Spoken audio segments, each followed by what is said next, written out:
What's up, guys? Mason the Brock Henderson here, and this is Supergirl, Season 6, Episode 19, The Last Gauntlet. We're nearly done! Oh, but of course we gotta go out with some really stupid writing, so let's just go ahead and hop right into it. Because, once again, these writers don't communicate, so stuff that happened a few episodes ago, we're just forgetting about all of that. So, yeah, whenever Nixley, used the truth totem to find out that Lex was telling the absolute truth to her, he wasn't lying to her, forget all of that, because Lex's mom comes in, says one thing, and all of a sudden Nixley's like, I forget that I used the truth totem thing on him. He's lying to me. He's always been lying to me. Why? Well, because we want an epic climactic battle, right? Between Nixley and Lex. Like, that's what we've been building up to. Not Kara taking on Nixley and Lex. It's Nixley and Lex going head-to-head. That's what we always wanted to see, right? Lex didn't show up, until a few episodes ago. I think... How many episodes has it been? I think 4 since he's shown up? So yeah, this has clearly been building up all season to Lex versus Nixley the entire time. Head-to-head. Let's go! Like, I don't know. Communicate, writers. If you're using a different writer for every episode, have them talk to each other. Have them read the past scripts, please. Because it's super easy. Barely an inconvenience. Like, all you have to do is just read. And see, oh wait, she used a truth totem on him. There's no way she wouldn't believe him entirely. Because he can't lie when she's using the truth totem, right? Like, unless there's something I missed... Can he actually lie while she's doing that? I'm pretty sure he can't. So, this is... my brain is exploding. But yeah, so a lot of that is dumb. Alex in this episode becomes even more unsufferable. More, Kara, you don't know what you're doing. You don't know, you can't stop. I'm gonna go get my daughter back.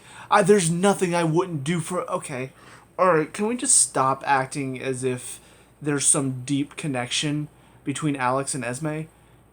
She adopted her 3 or 4 episodes ago. And she only knew her 1 episode before that. And I'm not saying that you wouldn't fight hard for your adopted kid. However, it's only been a few weeks since that happened. And they're acting like this is the deepest parent-child connection ever. There was nothing she wouldn't do for that kid. I mean, yeah, I get it, it hurts, it sucks, you feel bad because of what happened. I totally get that. But they're acting as if Alex is justified in every decision she makes. When she comes in and takes the Destiny Totem from Kara, they have this little conversation. And the writers made it sound like Alex had the upper hand. Because she goes, oh, well, Alex, I mean, are you 100% sure that Lex won't back out on the deal? Well, are you 100% sure that you can beat him and save Esme? Oh, snap. Oh, snap. Alex, you totally got her with that one. Because, yeah, if she loses, yeah, Lex is going to take over the world. Oh, yeah, but wait. Even if you are 100% certain that Lex won't back out of the deal, you're still giving him all the power, which means he's still going to take over the world, which means the world's still going to die either way. So even if he doesn't back out on the deal, you still lose. Yours is a lose-lose situation. Cara'S is a win-lose. If Kara is able to stop him and is able to save Esme, guess what? That means she wins. Esme is saved. Lex doesn't take over the world. In your situation, either Lex does give you Esme back, or he doesn't. Either way, he still gets the All-Stone, he still wins the day, he takes over the world. It's Lex world, everyone. And yet the writers are like, ooh, wasn't that a strong point from Alex? Ooh, yeah. Yeah, Kara, you shut up. You don't know what you're talking about. Oh my god. It's just so dumb. It's so dumb. And again, Alex she still hasn't quite reached Kelly levels, but she's getting there as far as unlikableness. They have written her to be so pathetically unlikable these last few episodes. Ever since they gave her a kid. And suddenly now it's like she knows better than everyone, and she knows jack shit. Holy crap. Oh, I went into this, I'm just like, 2 episodes left. I can do this, I can press through, I can push through, I can do this, I can make it through these episodes. And, this episode is breaking me. And I've only got 1 left. I still just feel like there's gonna be so much in it that it's just gonna break me even more. Oh, yeah, Kara's decision to use the sun is ridiculous. I'm glad that they at least had the common sense to not let her go through with it. But still, just the idea that first of all, this was even something being built makes no sense. Like, oh yes, we're gonna use this satellite that can suck up the sun.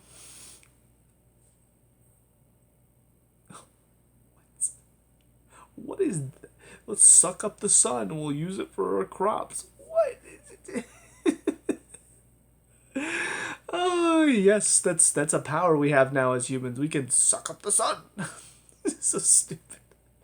But yeah, their decision to use it to power up Kara, even though it would totally throw off the Earth's like atmosphere and everything, it's just stupid. Like, oh yeah, let's throw the entire world out of balance to stop Lex. Because that makes a lot more sense than just, I don't know, Lena using her magic. Stupid. But thankfully, again, because the Deus Ex Machina gods are here. Actually, that's kind of redundant, isn't it? Because God of the Machine gods, that's like saying ATM machine. That was dumb of me. No, but the Deus Ex Machina writers are just coming in and they're like, oh yeah, here's how they win the day. Nixley turns on him because she doesn't trust him, even though she has no reason not to trust him. So yeah, that's about it. That's kind of what I expected, there to be some stupid reasoning for Lex not to win the day. The one thing he couldn't predict, Nixley suddenly turning on him out of absolutely nowhere. Okay, I can do this. One episode left. I can do this. Let's do this. I'll see you there. And finally, episode 20, the series finale. Kara, we're done. I'm done with this shit show. I feel like I've been through the ringer, man. This episode was just punching me so much with all of these heavy-handed, just bullshit messages, just all over oh my god. 30 minutes of a finale. 30 minutes of a finale dedicated to just wrapping up stories. 45-minute episode, and the main battle between your two villains that you built up as the biggest threat that they've ever faced. 15 minutes, we're done. Inspire humanity. Everybody's happy. Everybody can fight now because who needs superheroes anyway in the superhero show? Screw superheroes. Superheroes suck. That's why we created the superhero show, to tell you that superheroes suck. Screw them all. That was me doing this, by the way, above the camera. So yeah, 15 minutes devoted to that, bringing back other superheroes out of nowhere, other characters out of nowhere to help save the day, and then Lex bringing in the Fear Phantoms for them to only turn on Lex and Nixley because of course they did, and take them into the Fear Zone or Phantom Zone, and that's it. Boom, we're done.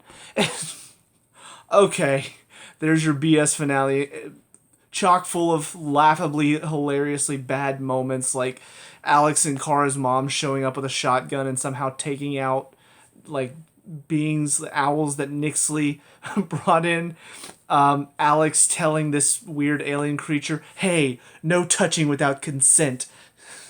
Stupid. And Mon-El showing up with everybody in the Legion. Who else showed up? Oh yeah, Mitch just turned on Nixley out of nowhere. Okay.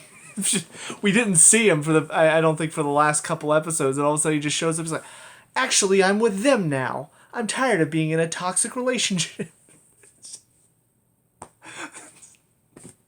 Yeah, the guy whose whole goal in life was to create a zoo full of captured aliens, all of a sudden just turns into a good guy out of nowhere because Nixley was treating him badly. What? And then the rest of it is just, you got everybody saying goodbye to the Legion, like, oh no, we have a super dramatic, emotional, with sad music playing in the background of William's funeral. That really tugged at the heartstrings. It kind of tickled my heartstrings, actually. It made me laugh so much. But then you say goodbye to everybody, Back to the Future, Brainy's leaving, Nia's all sad. And then we cut to the final 30 minutes of the thing, which is all dedicated to the wedding. I'm not even gonna lie, I fast-forwarded through quite a bit of it. I know that's probably not something I should do for a review, but I could probably predict a lot of what was being said. You know, I skipped over Kara and or their mom talking to Alex. You know, basically probably telling her, "Oh, you look so beautiful. You're so strong and powerful. I'm so proud of you." Jimmy talking to his sister, probably saying the same thing. I did try to see if they had any logical explanation as to why Brainy didn't have to merge with the Big Brain, and apparently it's just, hey, screw the future. Screw the future. I'm staying here. So yeah, I mean, like I said, I was pretty convinced they weren't gonna send Brainy away. They weren't gonna make that a sad ending, and they didn't. I did skip over, unfortunately, and I know I probably shouldn't have, but I wasn't interested at all in the ceremony because it was gonna be a bunch of glory, like speeches and oh my gosh, Alex and Kelly, they're so amazing and all this stuff. But I did happen to catch that apparently they did have Melissa Benoist and Jeremy Jordan, I think. They did have them sing for the wedding. What was I caught like the tail end of the song. I'm like, that probably sounded good because I know they both have great singing voices. But I mean, I wasn't gonna sit through a bunch of again, just applauding of characters that they've written. What else? Mon-El talking to Supergirl was again more patting on the back of the writers. Like, hey, your speech, it echoed through the ages and it changed our future. And the writers are sitting there, yeah, the speech that we wrote, we're changing the future. We're doing so good, guys. So that was kind of laughably bad. Kara, again, she's dealing with Cat Grant's offer to become her editor-in-chief. Cat Grant, of course, just shits on the whole idea of secret identities and basically calls everybody else in the entire show a dumbass for not seeing through the disguise of glasses. And it's just like, I mean, if you're gonna make a joke like that, you realize you're basically calling every single other character in your show that you yourselves have written idiots. Like, to have Cat Grant make a joke like that, I mean, come on, the glasses didn't cover anything. To have her make a joke like that basically says, yeah, that's right, everybody else we wrote, they're all idiots, they're all stupid, they all have less than 5 IQ. Cat Grant's the only one that actually has some common sense. Hadi. But, I mean, just shitting on the idea of secret identities to begin with, it just totally negates what show you're writing. It negates a few of those, however many seasons that the secret identities seemed to be a big deal, back before almost everybody found out anyway. And I'm not interested enough to actually go back and see, but anybody watching up to this point in the video, can you please tell me, because I was fairly certain that Cat Grant had already let Kara know that she sort of knew who she was, like she knew her secret identity back when she left the first time. I could be wrong about that, but I thought they made that clear.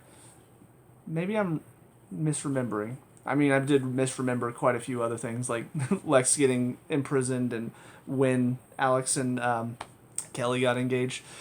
But yeah, I mean, it's just you make this big deal. This is what cracks me up. You make this big deal whenever Kelly and Alex are talking about having a bachelorette party.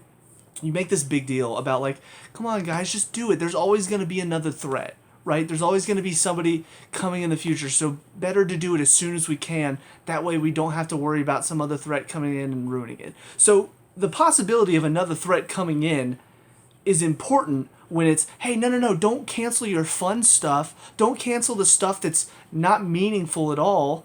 You know, your tiny little parties that you can reschedule for whenever. Don't cancel that because there might be a future threat. So better to get it done now than wait and then might have something happen in the future that could ruin it. But that same logic doesn't apply whenever it comes to secret identities.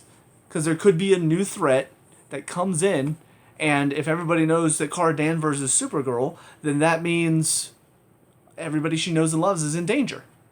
They know that her niece is Esme, and they know that that means they could threaten her niece and get what they want from her. So there's a possibility of a new threat coming along the way, but now you've just revealed to everybody, hey, by the way, I'm Supergirl. Mm-hmm. So if you knew Kara Danvers, if you know anybody related to her, close to her, friends with her, they're fair game. You can threaten them. Mm-hmm. Proceed. And that's what's so dumb about it. It's like this show wants to be that the hipster show. You know, the one that's like, no. See, superheroes, they're dumb. It's all about the people. It's all about the people. That's what matters. Superheroes, they're a thing of the past. Superhero shows are a thing of the past. We're hip. We're what's now. It's about the people. These superhero shows should be about the people, not the superheroes. Nobody wants to hear about superheroes. Totally missing just the point of superheroes. Superman and Lois, they get it. That show gets it. It's about watching these people that are more than human, that have all these powers, try to deal with the process of being human as well. That hiding the secret identity, you know, trying to deal with both sides of it. Trying to keep those around you safe while also being a hero that can stop threats that are greater than mere mortals can take on. Like, that's kind of the excitement of it. That's the fun of superheroes. That you just took all the fun out of it. You just said, hey, secret identities, who cares? Superheroes, they suck. It's all about being yourself. That's not fun. This is not an escape from reality. This is, hey, live in your reality. Realize that your reality is great and you should be yourself in your own reality. I don't care about, that's not why I came to your show. I didn't come to be lectured on how to live my life. I want to escape reality and have fun and see these fictional characters live in a fictional world and do fictional things, solve fictional problems, take on fictional bad guys. That's what entertainment is supposed to be. That's what these fictional shows should be. They can have a moral, but when your moral is basically screw your own show, screw your own characters, that's not fun. That's hypocritical. It's essentially shitting on your own idea. It's almost like a new group of writers just came in at the end and said, you know what, all these past writers that brought this show to life, they're all idiots. Who would even make a show like this? No, screw this show. No, this show sucks. We're going to make sure people know that the whole idea surrounding the show, Supergirl, no, superheroes, they're a thing of the past. We don't need to talk about them anymore. That's not fun. So yeah, I mean, it went out basically like most of the show was. Granted, I mean, I will say this season in particular seemed to get a little bit more painfully bad. Especially these last few episodes. There were some moments that were just so annoyingly stupid and felt unbelievably stupid, I guess. Like, the fact that writers actually put this together and thought this was a good idea, there's something kind of crazy to me about that. Like, I can't believe somebody would actually write this and be like, yes, this is good. People will enjoy this. I don't get it. Like, I don't understand who would enjoy this stuff outside of maybe, like, I don't know, teenage girls who just, oh my gosh, they're getting married, oh my gosh, and Cara'S getting a job, oh my gosh. It's not good. It's not good writing, it's not good character development, it's not good storytelling. It's just all poor. At least in the past, whenever you got some stuff that was just kind of like, okay, come on. Like, that's just, you're just writing stuff to happen now. It's at least kind of funny in a way. This was not funny, it was just frustrating to watch. So many moments where it felt like the writers were not communicating in between episodes and it just, things happened that completely negate what happened before. And so now we're doing something else entirely. And why do that? Why not keep it all connected? Why not try to tell a cohesive story? Even if it's not good, if it's cohesive, it still at least feels like there was an ounce of effort that was put into this. You know, at least it would feel like there was some effort being put into this. That's what you look at, you know, obviously the whole Star Wars debate. What's worse, the prequels or the sequels? The prequels were not good. They were not well acted. They were not well directed.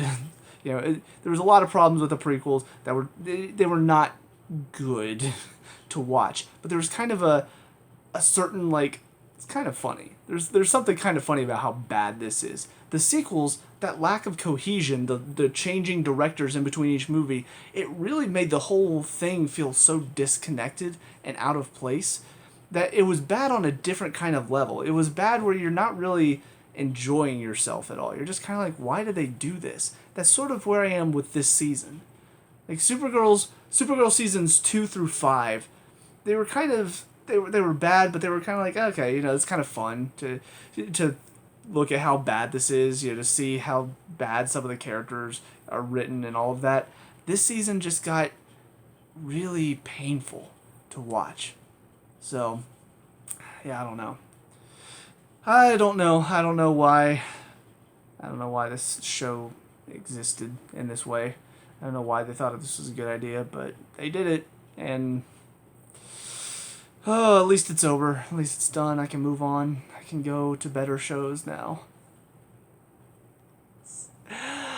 Okay. So with all that being said, that's it for me. It's done with Supergirl. Done. Still have some other CW shows to watch, but I'm done for now with CW. I'm not coming back to it for a little bit. So, what are your thoughts? Let me know. We can talk about, discuss all that good stuff. Leave a like and subscribe. I guess if you want to see other reviews, because no more Supergirl to talk about. I'll see you guys whenever I see you. Peace out.